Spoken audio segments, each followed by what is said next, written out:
좋은 아침입니다.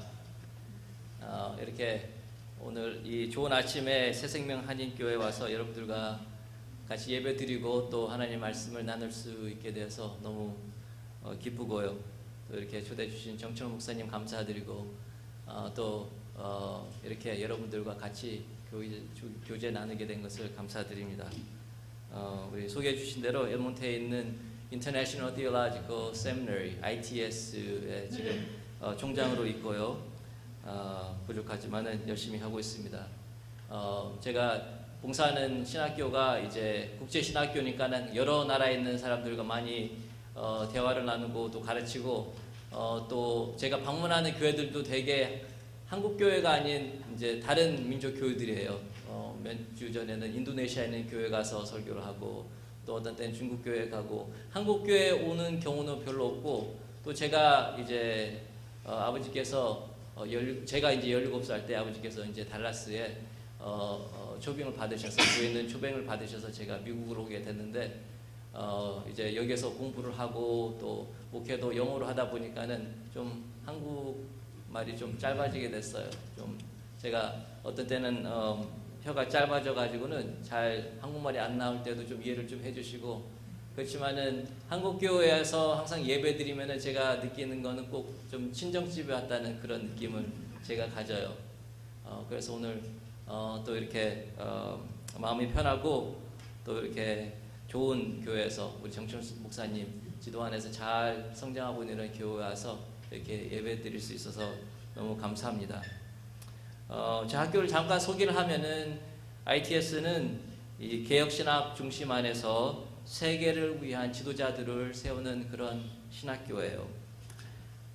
처음 이제 시작했을 때 저희 학교 졸업한 학생들이 농담조로 얘기하는 게 ITS가 원래는 인도네시아, 타이완, 사우스코리아라고 그렇게 상징을 했대요. 이제 그만큼 이제 그 나라에 온 학생들이 많이 있었는데 지금은 더 학생들이 온 나라들이 늘어서 15개 이상의 나라들 학생들이 공부를 하고 있고요.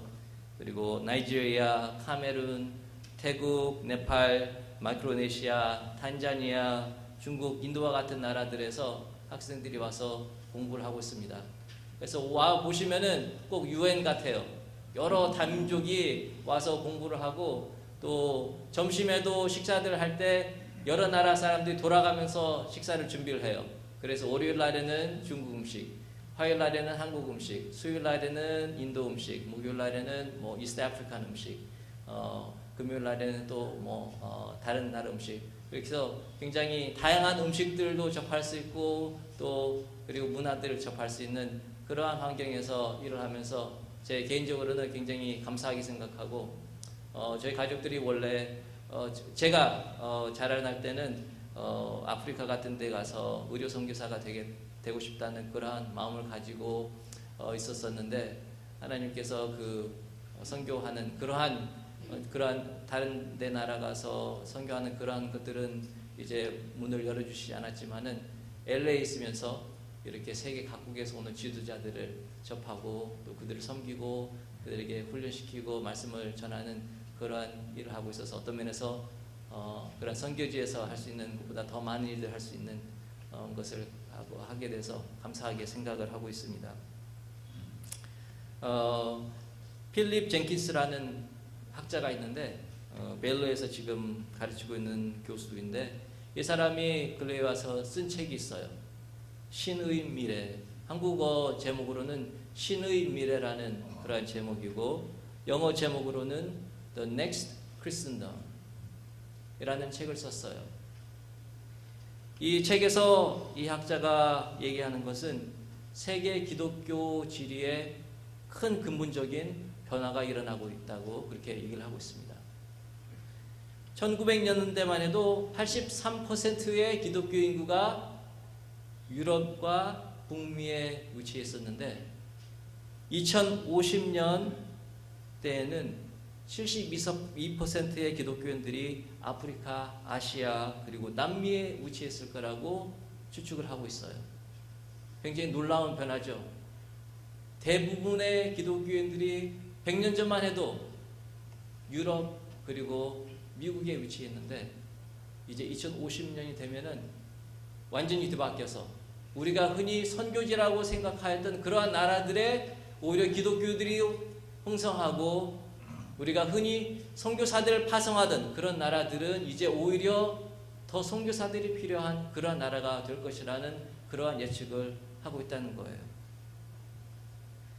제가 이것을 신감을 했었는데 어저께 저희 학교에서 일하고 가르치고 계시는 인도 교수님의 초청으로 Friends Missionary Prayer Band라는 그러한 기도 모임에 갔었어요.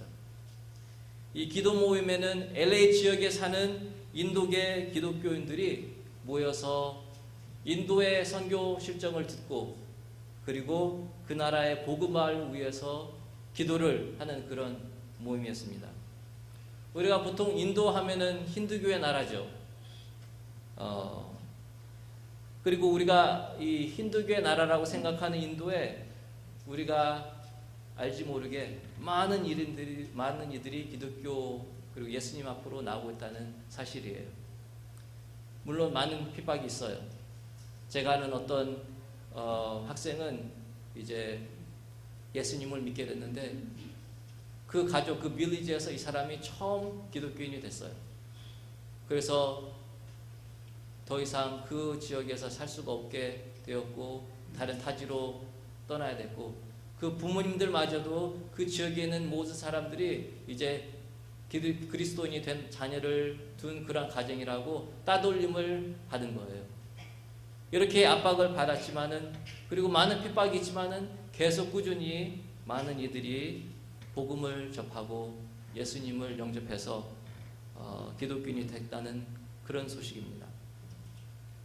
이 Friends Missionary Prayer Band는 한 60년 전에 기독교인들이 모여서 인도에 있는 기독교인들이 모여서 기도를 하던 가운데서 하나님께서 이들의 마음을 강력하게 움직여 주셔서 이들이 예배하고 기도하는 가운데 인도의 복음화를 위해서 우리가 선교사들을 세우고 이 선교사들을 각 인도의 많은 주들과 많은 트라이브들이 있는데 그곳에 보내야겠다는 이런 헌신을 하고 세워진 선교 단체예요. 그리고 지금도 $1 million 정도 되는 거의 $1 million 정도 되는 그러한 버짓이 있는데 거의 모든 버짓이 다 인도에 있는 크리스천들이 헌신해 가지고 지금도 재정을 받고 있고 이들의 재정과 부르심을 받은 그러한 선교사들이 인도 각지에 가서 복음을 전하고 선포하고 있다는 그러한 이야기를 제가 듣게 됐습니다.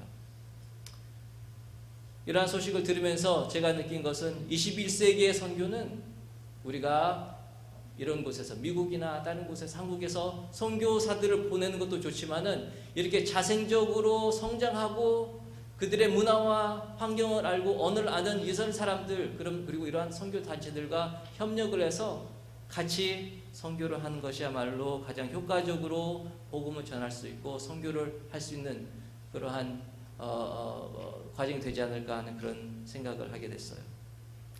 저희 ITS는 이렇게 하나님께서 역사하고 계시는 이런 모든 지역에 있는 사람들과 협력하기를 원해요.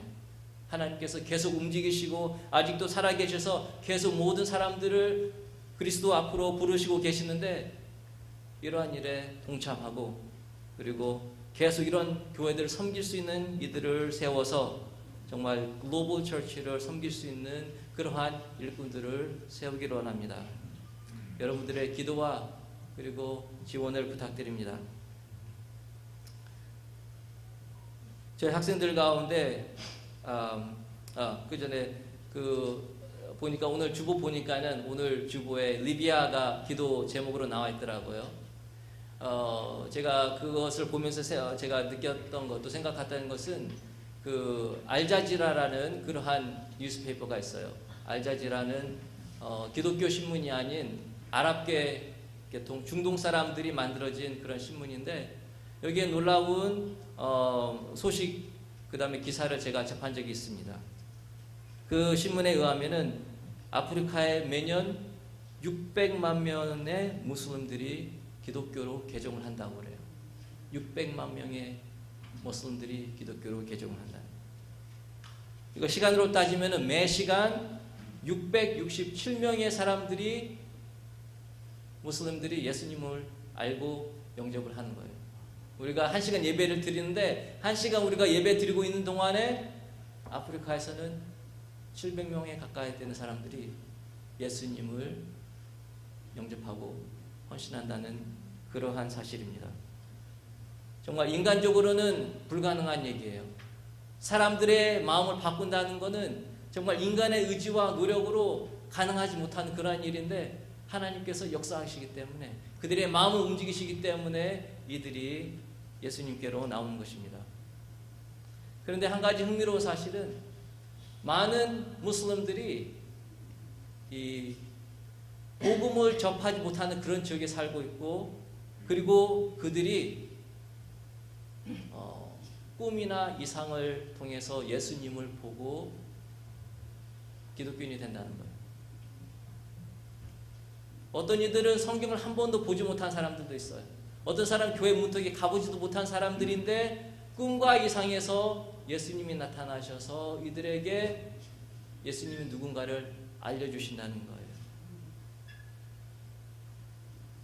저희 학교 학생 중 하산이라는 친구가 있었는데 이 친구는 북부 나이지리아에서 무슬림을 위한 선교사로 일하고 있었던 그러한 가족에서 자라났었습니다. 아버지가 이제 그 지역에서 선교사로 있었는데 그가 자라난 마을에 기독교 학교가 없었어요. 그래서 이 친구는 무슬림들이 다녔던 그리고 무슬림 선생님들이 가르쳤던 그러한 학교에서 이제 공부를 하게 됐는데 집에서는 아버지 어머니가 다 기독교인이니까 기독교인으로 행생을 했죠.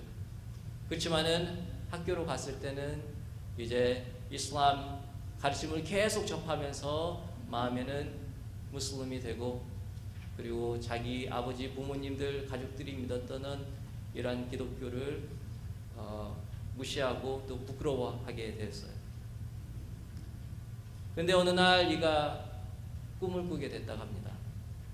그 꿈에 자기 가족들, 자기 아버지 어머니 그리고 자기 형제들을 봤는데 자기 가족들은 이쪽 방향으로 가고 있고 자기는 반대 방향으로 가고 있었대요.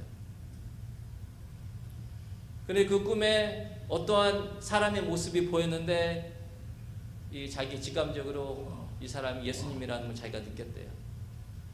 그러면서 이 예수님께 이 질문을 했습니다.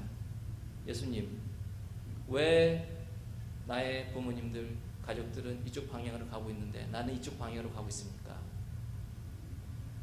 그랬더니 예수님께서 그에게 말씀하시기를 네가 나를 경멸하였기 때문이다 라고 얘기를 하셨습니다. 네가 나를 경멸하였기 때문이다.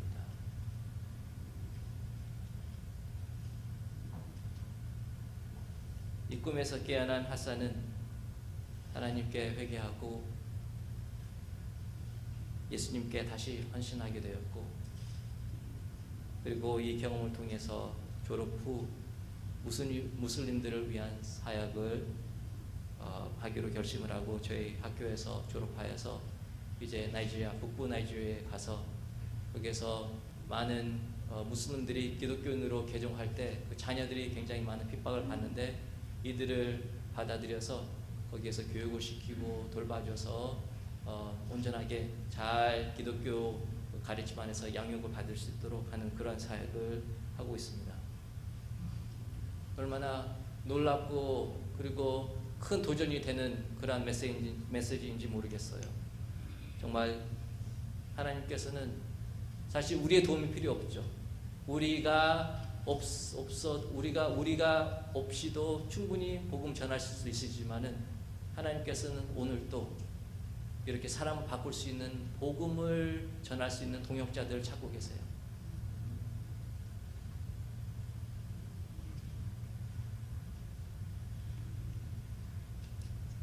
오늘 제 설교의 제목이 우리를 살게 하는 복음이라는 그런 타이틀이었는데 그렇죠. 다음 주가 종교개혁 500주년을 맞는 주일이죠.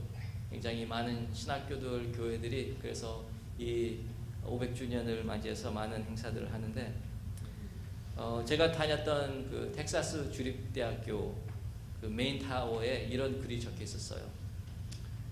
진리를 알지니 진리가 너희를 자유케 할지라. 진리를 알지니 진리가 너희를 자유케 할지라. You shall know the truth and the truth shall make you free. 제가 4년 동안 텍사스 주립대학교를 다니면서 이 메인 타워를 거의 매일같이 지나다녔어요. 그리고 매일마다 그 글을 쳐다봤어요. You shall know the truth and the truth shall make you free. 그것을 보면서 제가 이게 분명히 성경 구절인 것을 제가 알고 있었는데 어디에 있었는지도 제가 잘 몰랐고 또 이게 과연 무슨 뜻일까 항상 궁금했어요. What is the truth?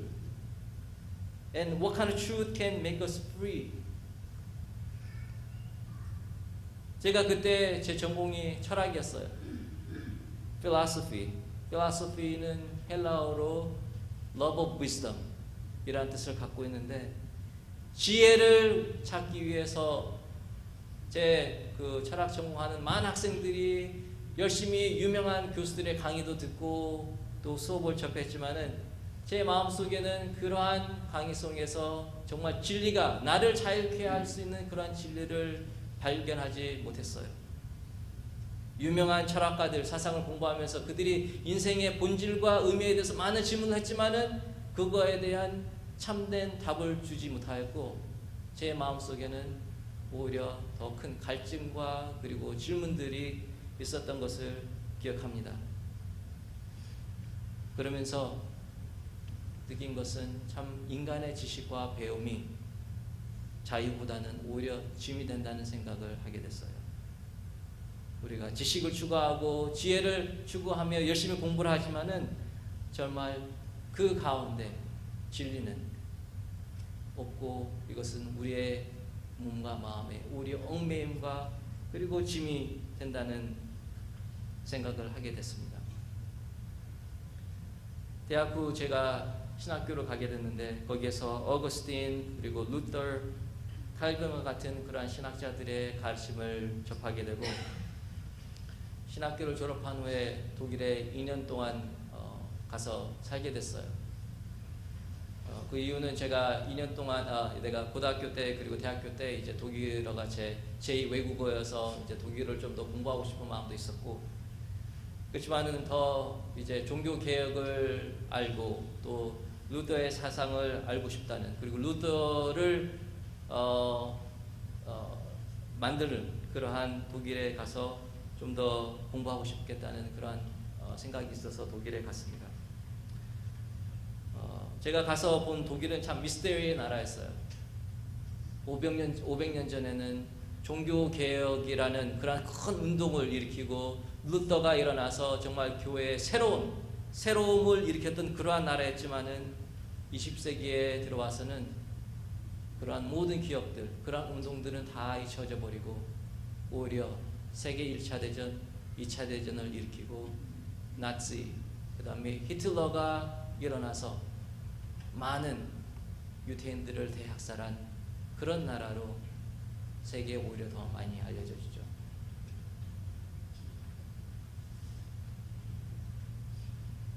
정말 하나님의 복음이 새 발견됐던 그 나라에서 어떻게 400년 후에는 그러한 비극적인 사건들이 일어날 수 있었을까요?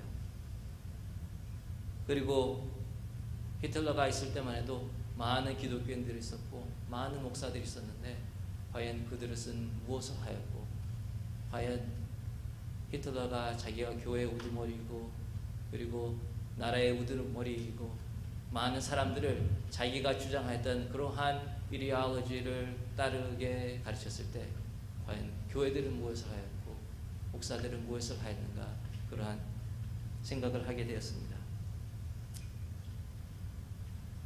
그러한 역사를 보면서 제가 느낀 것은 Reformation, 개혁은 한 번의 사건이 아닌 계속적인 자세이고 마음가짐이라고 생각하게 되었어요. Reformation은 이러한 새로워지는 Renewal Movement는 계속적으로 일어나야 된다고 생각을 합니다. 그래야지만이 우리 교회들도 살 수 있고 우리들의 신앙도 살 수가 있어요. 우리가 기독교인으로서 예수님을 영접하고 30년 전, 20년 전, 10년 전에 우리가 예수님을 영접하고 교회 나오게 되었다고 해도 우리가 일평생을 살면서 그때 가졌던 그러한 신앙의 경험만 가지고는 우리가 일생을 살 수가 없어요.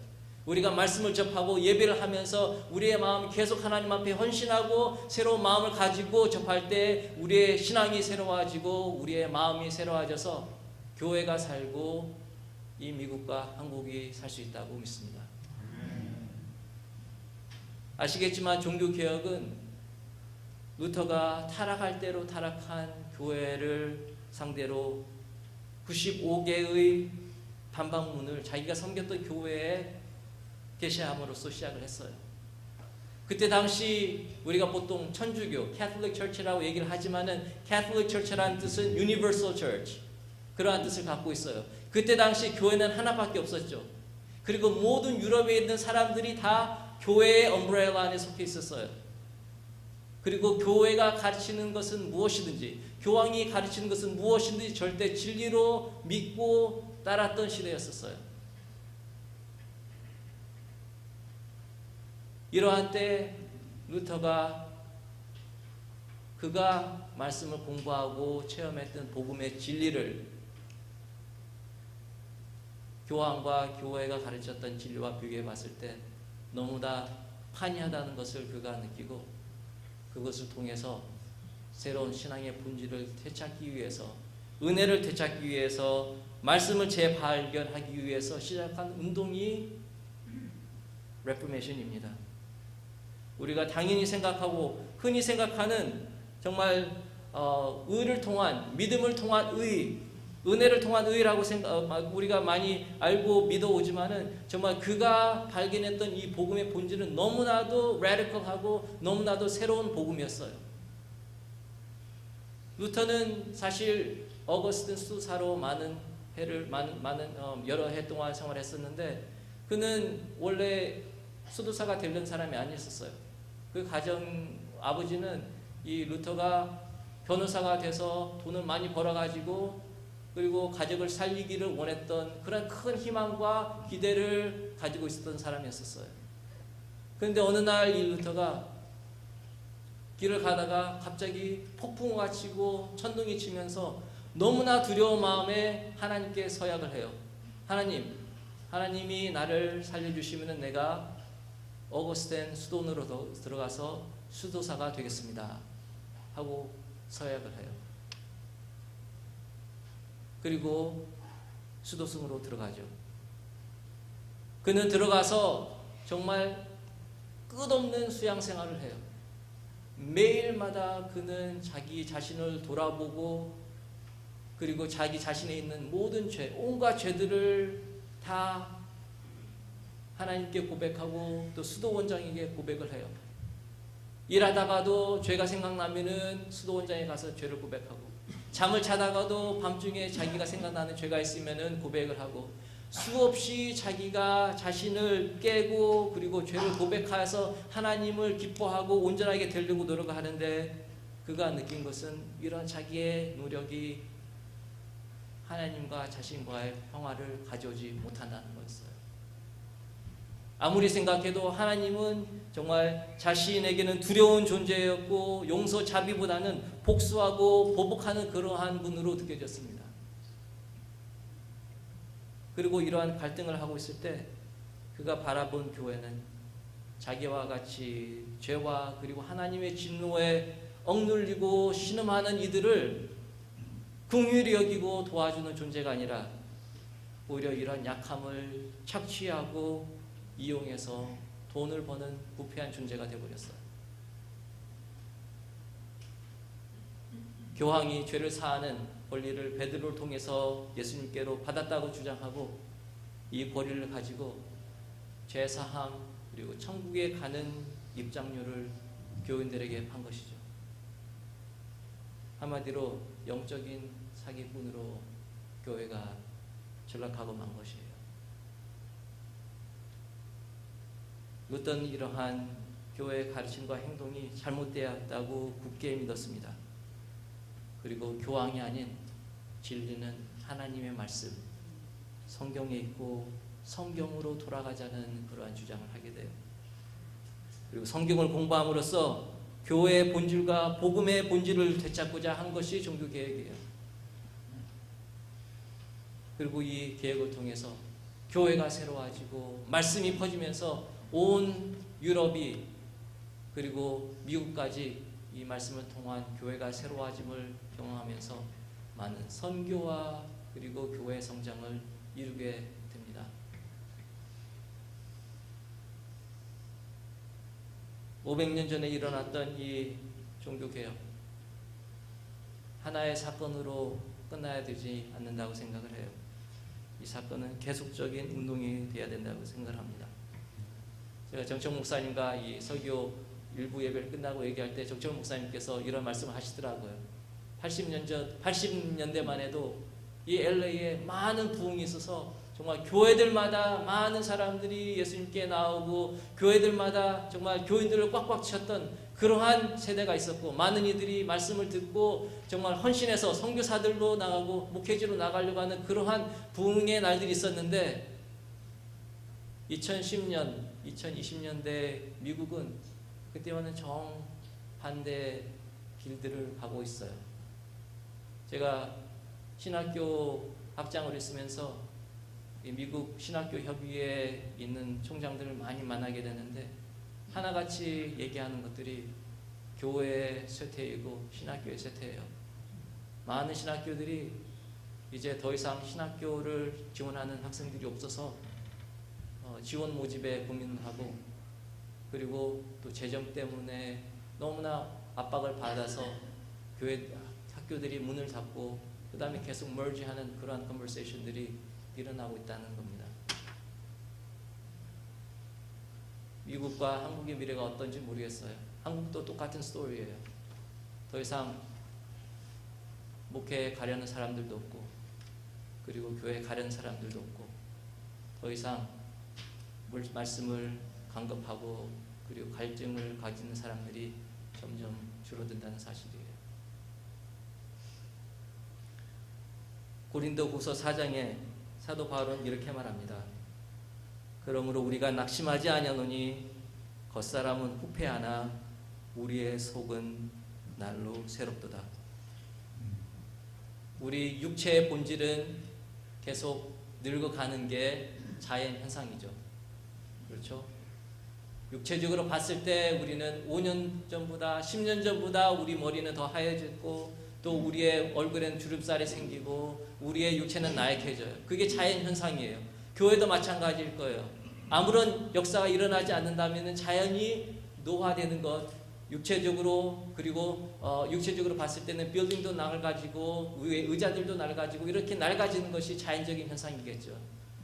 그렇지만 진정한 성령님의 역사가 있다면, 진정한 하나님의 역사가 있다 하면은 사도 바울이 말한 것처럼 우리의 겉사람은 후패하나 우리의 속은 날로 새롭도다 하는 이러한 고백을 할 수 있습니다.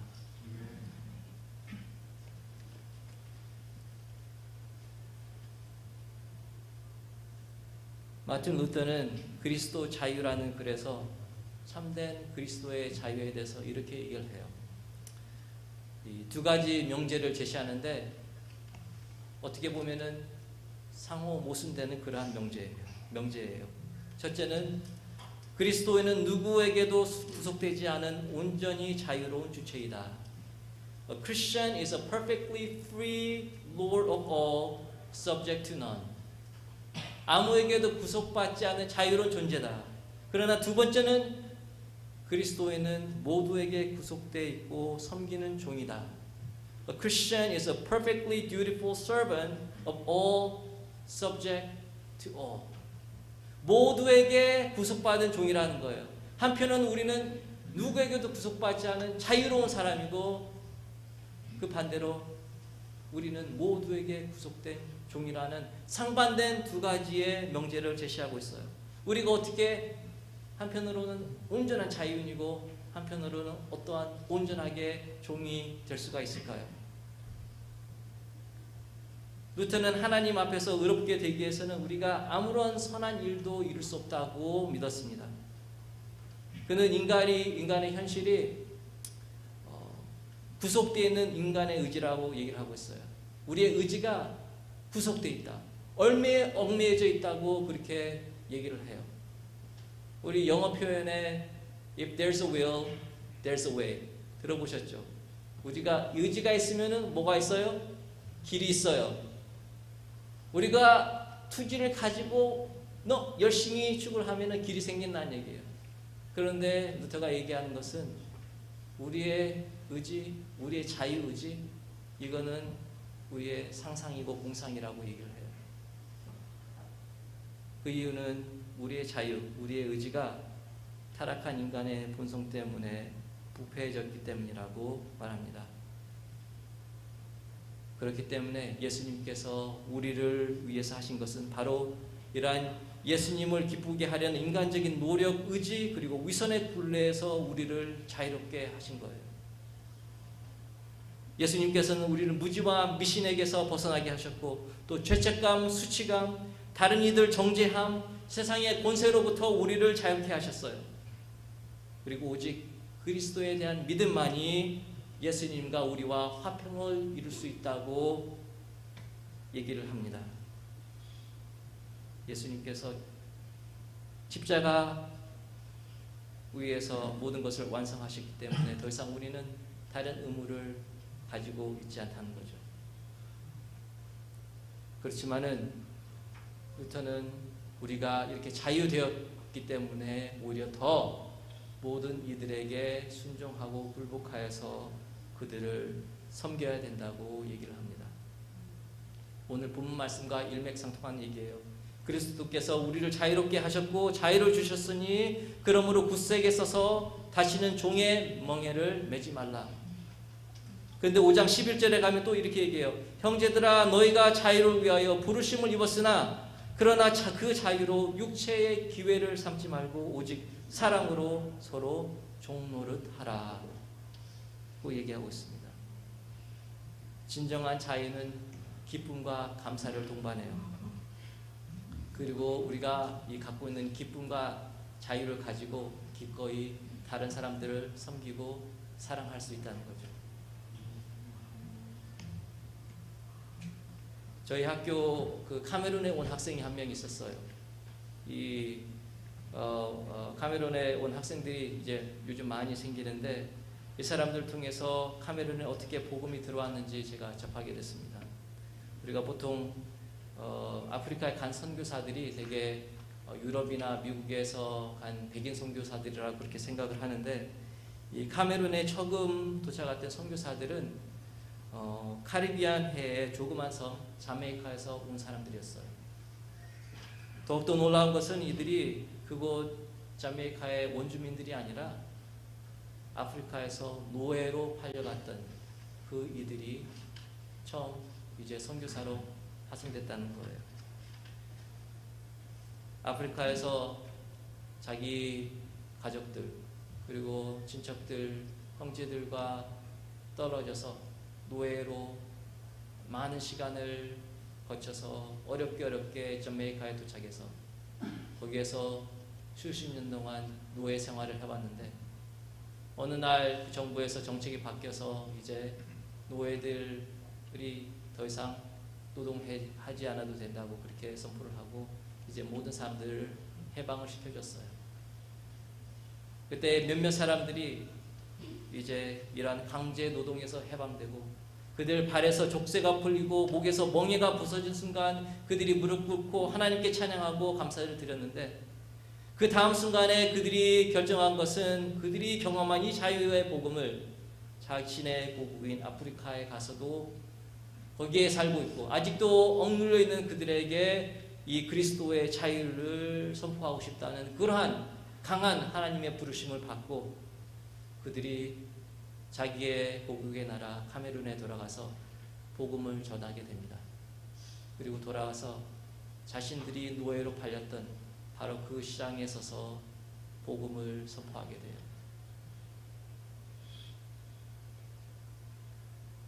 그들이 체험한 자유, 이것은 정말 육체적인 자유, 영적인 자유였어요.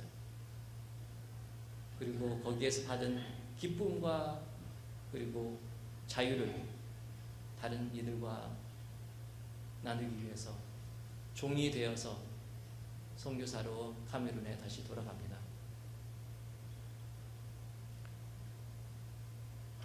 예수님께서 자신을 믿는 유대인들에게 말씀하시기를 너희가 내 말에 거하면 참된 제자가 되고 진리를 알지니 진리가 너희를 자유롭게 하리라. 이때 그들이 대답을 해요. 우리는 아브라함의 자손입니다.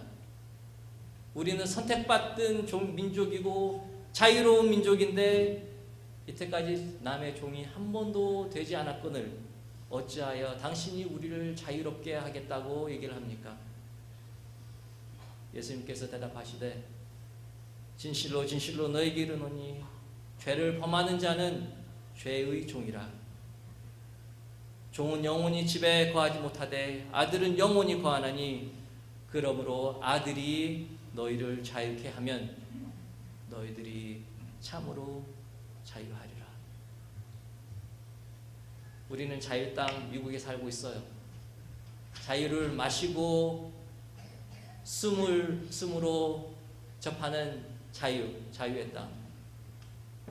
그러한 땅에서 살고 있는 우리들에게 자유는 너무나도 흔하고 당연한 컨셉이에요. 그렇지만은 오히려 그렇기 때문에 많은 이들이 오히려 우의 삶에 얽매이고 있는 죄의 멍에를 알지 못하고 있어요. 그리고 예수님께서는 우리 삶에서 그물과 같이 얽매여 있는 이러한 죄의 억눌림에서 우리를 자유케 하시길 원합니다. 우리 걱정에서 우리들 자유케 하시길 원합니다. 우리와 무지와 그리고 미신에서 자유케 하시길 원합니다. 우리의 걱정과 근심에게서 우리를 자유케 하시길 원하십니다. 이 500년 개혁주의를 맞는 이번 주 그리고 다음 주에 정말 예수님께서 주신 이 자유를 여러분들 모두가 체험하시길 원해요. 그리고 이 자유를 가지고 우리의 자신의 유익이 아닌 남들을 섬기고 이웃들을 섬길 수 있는 그러한 여러분들과 제가 되기를 주님의 이름으로 기도합니다.